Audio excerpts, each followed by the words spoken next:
Okay guys, welcome back to the channel. So this is probably the most eagerly anticipated video of the year. Which we've said 5 times today. Yeah, well, it feels like one of those kind of days. We're knocking off like all the historically most requested stuff. It absolutely is, Yeah. and you know, we got through the PXG Gen 2 driver earlier on, and but I think this one supersedes that because this has been out for a while. Yeah. Since the start of the channel, we've been saying, or people have been saying, please, 1 length irons, please. Please test Cobra 1 length, and there's a few reasons why we haven't. One of them being we haven't been able to get a set that we thought we could do the test justice with. Yeah, proper set. So big shout out to our friend John Hutzler. John built us a set specifically for this test. He was on one of the live Q&As a few weeks ago, and he went, you know what, you guys need a set of those. Matt, well, yeah, we did, and he's like, Matt cannot just get a regular set off the shelf, so there'll be no value to the concept. True enough, of just doing that, which is exactly right, isn't it? Yep. So you know, John built up a set for us, which was awesome. And so there were dynamical 120 X100s in there. He had done all the swing weights Yep. the right way, lie angles, everything was sort of, I guess, to my spec as close as possible. Yeah. Blue ferrules too. I know, blue ferrules, and they were spec'd out exact. I mean, John sent us up a spec sheet with him where he literally gave us the exact spec and everything. I mean, even looking at the bands on the shafts, all the shafts have been spined. I know John does some spining with a laser and stuff like that. So they were built, you know, as good as we could have hoped. So if anyone's wondering if they weren't a proper test set, that's not the case. They Definitely were a proper test. So, to take it to the next level of being a proper test, I suggested to Matt we turn off the projector. We did. We cover the screen on the GC quad. We did. And show Matt nothing about the results, so that we don't influence the kind of delivery in order to create the gapping and any of that sort of stuff. All we really did is I swung, you told me when to move on to the next club, and you trimmed some outlier swings if necessary, and that was it. So we hit everything from a gap wedge to a 4 hybrid. Right. They're all 37 inches all the way through. All the way across. Yeah. And you don't know the result yet, which is great. No. And I said to Matt halfway through, I said, this is the most fun I've had in any video You're we've just done. giggling back here. Ooh. Oh, nice shot. So looking. Show me.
Look at your club head speeds. So there's gap wedge through to 6 iron. Now we can only show you 6 clubs at a time. Look at your club head speeds.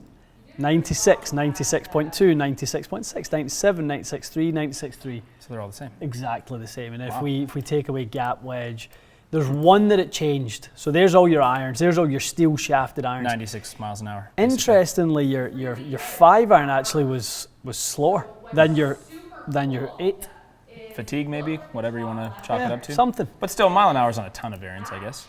Okay, then 4 hybrid spiked graphite shaft. Graphite shaft, lighter shaft. Yep. So makes sense. And you swing a little more aggressively once you get like a wood-shaped club. Correct. Generally speaking. Correct. So I thought that was interesting. Yeah. By the way, just to talk to it, Yeah. how did you find the concept? How did you find from swinging from the same ball position with the same length club? What did the short irons look like versus the longs? Honestly, overall, I didn't mind it.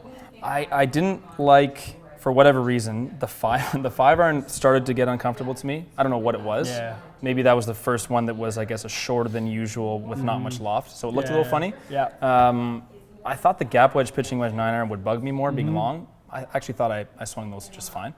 So let's look at yardages. And we done another thing on the part of the blind test. Yeah. We had you write down your carry Wrote down my yardages. carries here, yeah. So, well, let's go at them one by one. Sure. So Gap wedge. Gap wedge, I'm usually high 120s, 128 is what I wrote down. Okay, so that was 133. Okay, so Okay, not far away.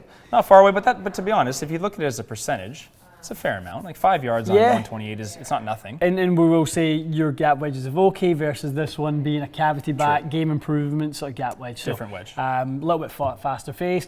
Completely see the 5 yards coming from there. No problem. Well, before we go too far, there's one thing I just thought of. They're all swinging at 96 miles an hour. Am I shortcutting too much? And you know what I'm going to ask you? No. Is there some detriment to swinging a gap wedge that fast? Like, do you introduce more variables with more head speed?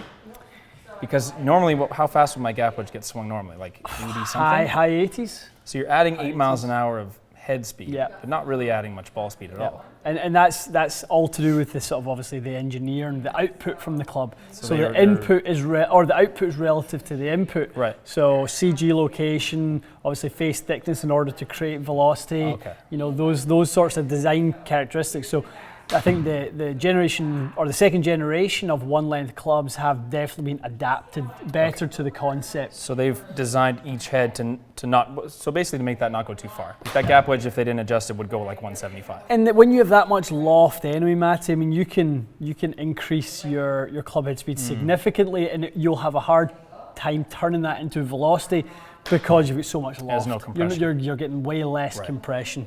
Yeah. Makes sense. Okay. So pitching wedge, I wrote down, again, high 140s. 145 is where I would be comfortable writing the yardage down. 147. So very close. Fine. 9 iron, I wrote down 157. First one for me that was like, wow, okay. Yeah, so that's going too far. So you were 21 yards longer with your 9 iron. So you were flying 9 iron 168 on average. There were some that went further than that. So 171 being your longest. Right. 167 was the shortest. Yeah. So 160 is a fair average. So Yep. quite long. It was the ball speed jump that I was shocked at. You gained almost 10 miles an hour, 9.5 miles an hour. What do you look for between two clubs normally in the short irons? Probably 6 miles an hour, like something So a closer bit of a to jump that. there. So yeah, spin jump, bit of a spin jump, but also spin came down quite a bit. Yeah. Interesting. All right. Yeah. I got 8 iron at about 170 or so. Come down here. So Longer yeah, just go do something like that. Right. So show you kind of the peak heights as well. I want to show you this. okay. Yeah. So 8 iron at only a 4 mile an hour increase this time, and your gap went from 21 yards to 10 yards. Your gap in distance between 8 and 9. Interesting. Yeah. So they were relatively close to one another, And a bit closer than we would like. 8 was swung about as fast as any of them, wasn't it? If I remember, it was the one that was closer to 97. Yeah. So that's interesting that it's a less of a gap. Okay. Yeah. So 8 iron was the 97. You're absolutely weird, right. Yep. Okay. Sorry guys. Back in the table here. Compare. Right. So 7 iron. 7 iron, I have 185. 185. This one went 201. You were nuking this. That's the one you started laughing. I was at. laughing. At one point you were laughing at it. Well, because as we go, I was setting the green at certain yardages, expecting it. And I'm thinking, okay, Matty hit 7 iron about one. I'm thinking to myself like 188 to 190. So I set the green about that, and you're like flying the green. So I was giggling away. That's interesting. But so the ball speed jump. You jumped another sort of 9 miles an hour. So a little discrepancy there. And the spin looks very low for 7 iron, doesn't it? 23 yards of difference in carry. A lot. Okay. Nothing in the height just yet. So that's what I had the 6 iron down as, is about 200. So the 6 iron went further. And this is where we started to see some curvature come into it. The first few were very straight. It It started to feel, I mean, I was doing it blind. It felt, those are quite straight. Yeah, so those were all dead on line. And then as we got down towards like 8, 7, and 6, we really started to see some curve. Right. Yeah. Huh. So 8 was the last straight one. So let's go to, look at that. So back to 10 yards again.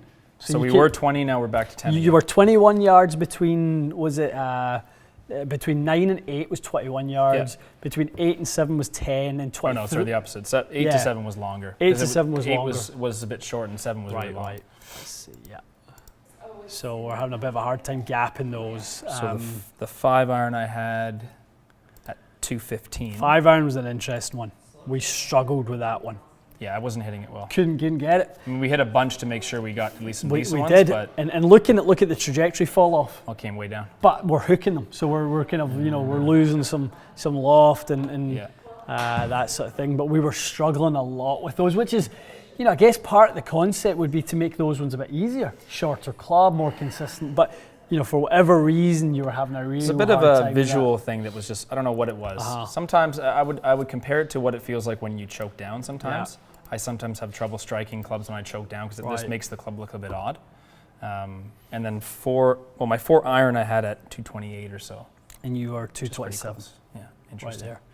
So so it's kind of it's weird. It's like some.